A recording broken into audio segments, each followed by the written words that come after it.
La botiga del projecte Aliments Solidaris ja és una realitat a Sant Boi. A partir d'ara serà el punt de distribució d'aliments per a les famílies de Sant Boi que necessitin ajuda per cobrir les seves necessitats bàsiques. Més de 100 persones voluntàries hi col·laboren en aquest projecte. Aquí hi ha més de 100 persones que posen la part de caliu humà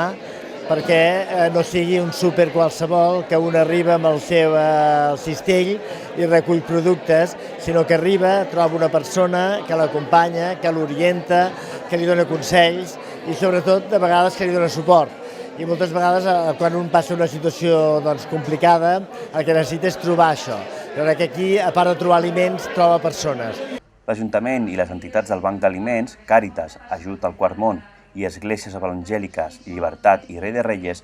han apostat per aquesta fórmula per regular i dignificar l'atenció a les famílies que rebran els aliments en un espai ben condicionat, sense haver de fer cues i podent escollir els productes de primera necessitat que els facin falta mitjançant un sistema de punts assignats per serveis socials municipals. És una iniciativa molt interessant i sobretot molt necessària en aquests moments perquè el que suposa és una suma de voluntat política de les administracions, en aquest cas concretament de l'Ajuntament de Sant Boi, que és qui ha estat al capdavant d'aquesta iniciativa, de les entitats amb la seva tasca solidària de distribució, d'atenció a les persones amb més necessitats i evidentment també la col·laboració del món privat, de les empreses que també d'una o altra manera posen el seu gra de sorra i les persones voluntàries. L'augment progressiu de la demanda del Banc d'Aliments a causa de la crisi econòmica ha portat l'Ajuntament i les entitats a treballar de manera cada cop més coordinada.